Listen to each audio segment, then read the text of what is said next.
আমরা সবাই সম্মিলিতভাবে ওনাদেরকে আমরা সাহায্য করবো। একটা অক্সিলারি বার হিসেবে আমরা সাহায্য করবো, সাহায্যকারী বার আমরা ধরিয়ে দেবো, আমরা কোথায় আছে এটা ফাইন্ড আউট করে দেবো, অমুক জায়গাতে এরা এসে মাদক আছে, এটা আছে সেটা আছে, আমরা বলে দেবো, ওনাদেরকে দেখাই দেবো আঙ্গুল দিয়ে ধরে। ওনারা তো বুঝবে না, চিনবো না, জানবো না যতক্ষণ পর্যন্ত আমরা সঠিকভাবে না পাই। যাই হোক, ইতিমধ্যে সর্বক্ষেত্রে সর্ব জায়গায় এই মাদক নিয়ে কাজ করতেছে, সরকার কাজ করতেছে, প্রশাসন কাজ করতেছে, পাশাপাশি আমার ইতিমধ্যে দেখলাম সচেতন নাগরিকরাও কাজ করতেছে প্রত্যেক এলাকাতে।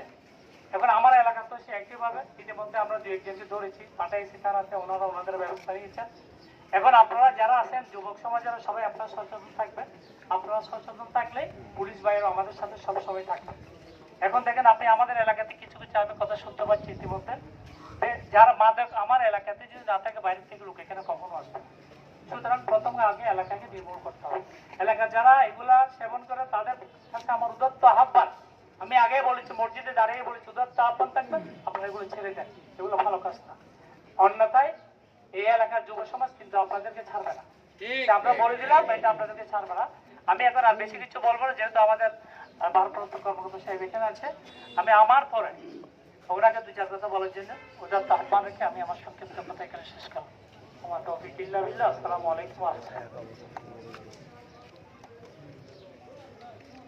ধন্যবাদ প্রিয় আমাদের সমাজের সম্মানিত মুরব্বী, প্রিয় ভাইরা, যারা আজকের এই মাদক বিরোধী যুব সমাজ হিসেবে নিজেদেরকে পরিচয় করে দিচ্ছি, এটা অবশ্য আমাদের ধন্যবাদ পাওয়ার যোগ্য।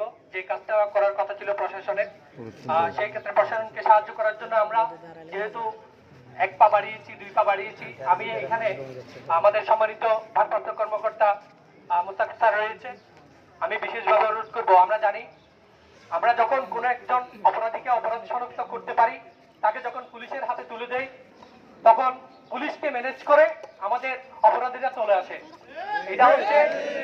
এটা হচ্ছে আমাদের সবচেয়ে আমাদের জন্য দুঃখজনক ব্যাপার। সেটা আমরা ইতিপূর্বে একজন মাদক ব্যবসায়ীকে তুলে দেওয়া হয়েছে, কিন্তু পরের দিন সে আবার কিভাবে আসলো সেই জবাবটা আমরা আমাদের ভারপ্রাপ্ত কর্মকর্তার কাছ থেকে জানতে চাইবো। প্রিয় ভাইয়েরা, আমরা নাগরিক হিসেবে আমরা আমাদের দায়িত্ব পালন করছি। আমরা চাইবো পুলিশ যেহেতু জনগণের বন্ধু এবং পুলিশ যেহেতু বাংলাদেশের আইন শৃঙ্খলা রক্ষা করার জন্য এইসব সামাজিক অবক্ষয় রোধে তাদের ভূমিকায় সবচেয়ে বেশি থাকার কথা ছিল, আমরা চাই না 24 পরবর্তী সময় বলেন, স্বাধীনতার পরে বলেন, যাই বলেন, আমরা চাই না পুলিশ প্রশাসন যেন এই মাদক ব্যবসায়ীদেরকে কোনো অপরাধকে যেন প্রশ্রয় না দেয়। এই পর্যায়ে আমি বক্তব্য রাখার জন্য অনুরোধ করছি আমাদের পতেঙ্গা থানার সম্মানিত ভারপ্রাপ্ত কর্মকর্তা যারা